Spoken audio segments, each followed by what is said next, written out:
You wouldn't be able to watch this without tonight's invention. But it isn't the television. Modern aeroplanes wouldn't be able to fly without it. But it isn't the jet engine. It's given us mobile phones, compact discs, and space travel. Without it, money would effectively cease to exist. Western society would collapse. And worst of all, I wouldn't be able to start my car. So, on balance then, a tentative thumbs up for the computer.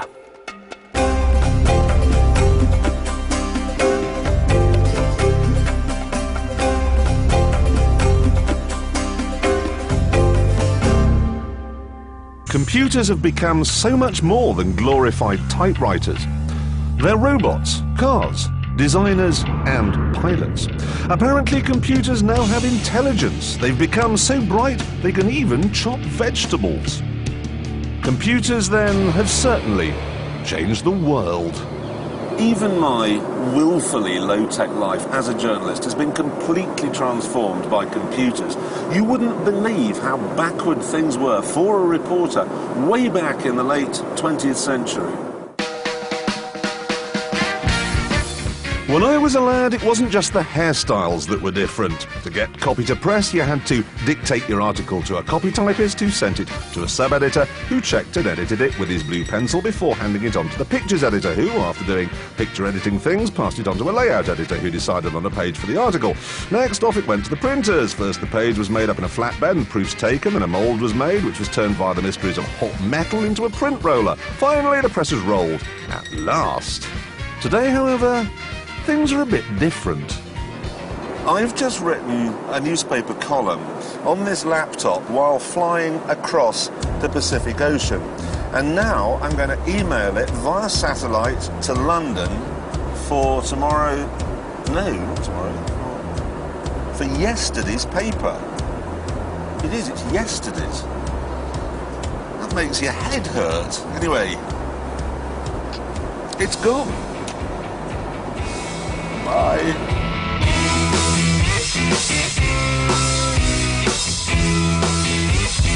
Today, all those copy typists, editors, printers and so on are replaced by Jerry and his computer. Jerry subs, Jerry lays out and Jerry sends the page to press. Jerry does everything in a fraction of the time.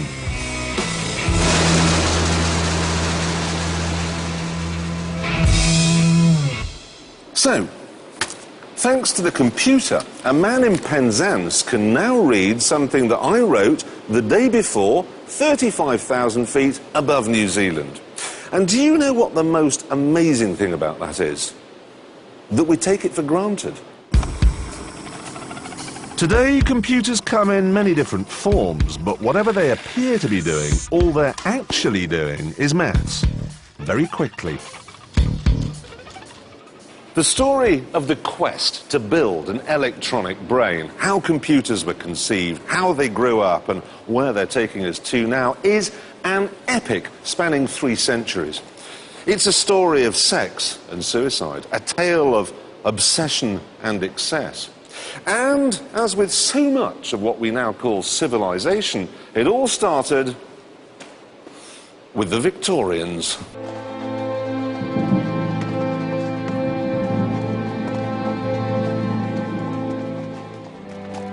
Charles Babbage was the son of a wealthy banker.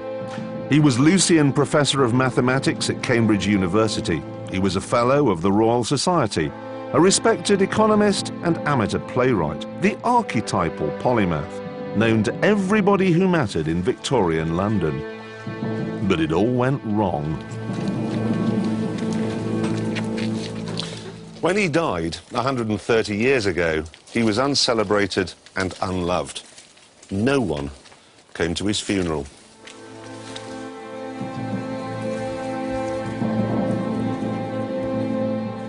Forasmuch as it hath pleased Almighty God of his great mercy to take unto himself the soul of our dear brother here departed, we therefore commit his body to the ground, earth to earth, ashes In life, Babbage was a man who mingled with the glitterati of the Victorian intelligentsia.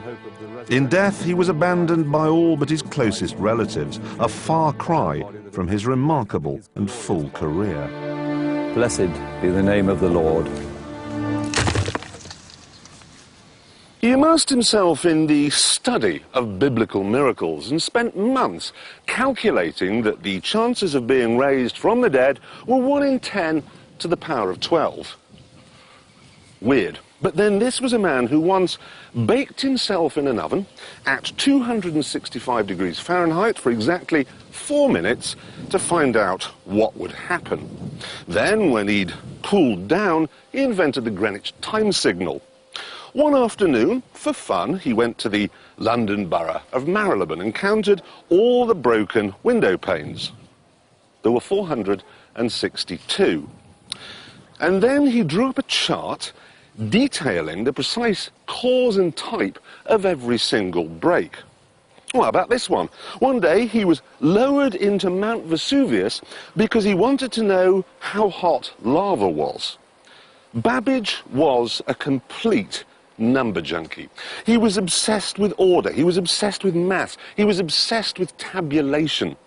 Every part of his life had to be put in a neat, ordered, structured chart. What Babbage needed was a machine. And the machine he eventually built to fuel his thirst for order was what he called his difference engine. It was what we today might call a computer. It was what his Victorian audience called a miracle. Is to build another iron ship, even larger. Babbage publicised his invention at the soirees he held for the great and the good of Victorian London. Everyone from Darwin to Brunel to Charles Dickens and Mary Shelley were guests at Mr. Babbage's dinner table. Drowning would be the very last thing I'd grab. These were the Victorian opinion formers, men of science and politics, the people who mattered. One will simply embark at Southampton at one end, and then walk to America at the other. And while the diners were dazzled by the wit and erudition to be had, the real reason they were there was for the hard sell. Ladies and gentlemen, if you please. Babbage had only built a demonstration piece, a working model of the difference engine. If he was to complete the project, he needed backers. This, ladies and gentlemen, is a machine that can perform miracles. Observe, if you will. The machine displays number 2. When I crank the handle, lo and behold, number 4. Bravo. And another turn. 6. Indeed, my dear, number 6. And what would happen? At the time, the idea that a machine could be instructed was a radical concept. It seemed to Babbage's Victorian audience that what they were watching was a machine almost capable of thought. Another turn. Babbage was so far ahead of his time. One more turn. It's hardly surprising that his guests found it hard to keep up. 129? You've broken it, Babbage. Not broken, sir. Engineered. Before you came, I set the machine to jump to 129 when it reached 12. I made it happen. Though his guests couldn't possibly have understood how the device worked, what they did realise was its potential. In the mid-1800s, the British Empire ran not on tea, but on tables. There were mathematical tables for everything, calculating insurance premiums, pension entitlement, and most importantly, navigation. Trouble was, there were errors, lots of them. And things could go badly wrong. Ships bound for Manila ended up in Hong Kong. The empire was running aground on the slip of a computer's pencil. Well, there are engineering applications, we all know that, but what of the rest of mankind? Mr. Babbage's marvellous machine offered an end to human error. The difference engine would calculate and print out the vital tables, eliminating mistakes all the way through the process. And the computer will be released from his life of drudgery. Brilliant, Babbage. Quite brilliant. For once, we can actually say the British government knew a winner when they saw one. Even though Babbage only showed them this, a small part of the machine, the Exchequer responded by giving him a cheque for £17,000. And that's what it would have cost back then to buy 2 warships. So here we have Babbage. He's at the height of his powers. He's rich, he's connected, he's popular, and he has the funding to change the world. And he made a complete Horlicks of it.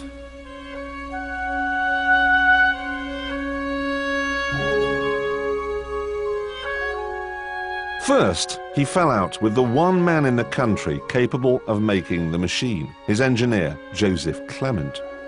Babbage claimed he was being ripped off. Clement walked out.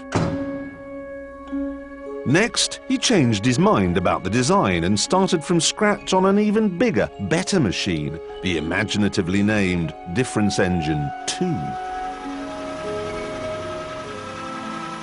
Finally, Babbage ran out of money, and the project ground to a halt. The Difference Engine was never made. The money stopped, and then the ridicule started. Even the Prime Minister, Robert Peel, had a dig, saying that if the engine were ever to be built, it should be set to calculate its own usefulness. Oh, how they laughed. Babbage's groundbreaking machine was dismissed by a weary wave of the Chancellor's hand. In the end, it was even claimed that the ridiculous crate of cogs would never have come to anything anyway. But in 1991, to mark the bicentenary of Babbage's birth, engineers at the Science Museum did build the cogwheel brain. And it did work. This is a beautiful piece of engineering. Now what you do is you set the equation or the piece of maths that you want to do on these cogs here. Then you turn this handle and the answer comes spewing out on this piece of paper here. And that's it. Human error eliminated.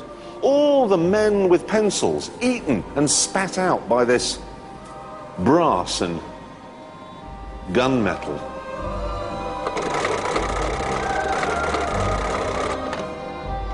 The machine's accuracy was down to what Babbage called the unerring certainty of mechanism. The idea was that the position of the cog, unlike a thought, cannot be misinterpreted. Don't think, however, that the Difference Engine was just some kind of fancy pocket calculator. I mean, you couldn't turn that upside down and snigger at the word boobs, for example. And don't think either that it would be stumped if you tried to give it something more difficult than 34 to the power of 7. This thing can do ferocious calculations. Stuff like this. Now, these are ballistic equations, and that's important because when the Americans got their first computer in the 1940s, the first thing they did with it, the first thing, was work out how far a projectile would go out of a gun and where it was going to land. They made gunnery tables. So, if Babbage had made this in 1850, the First World War would have lasted 25 minutes? No, really, think about it. Gun, trench, weight of projectile is known to you, turn the handle a few times, bye-bye Fritz. Babbage recognized the need for even more powerful machines and continued designing mechanical computers. He came up with what he called the analytical engine, which worked in almost exactly the same way as a modern electronic computer. But by this stage, Babbage had run out of people who took him seriously, and so the device, like his difference engines, remained on paper.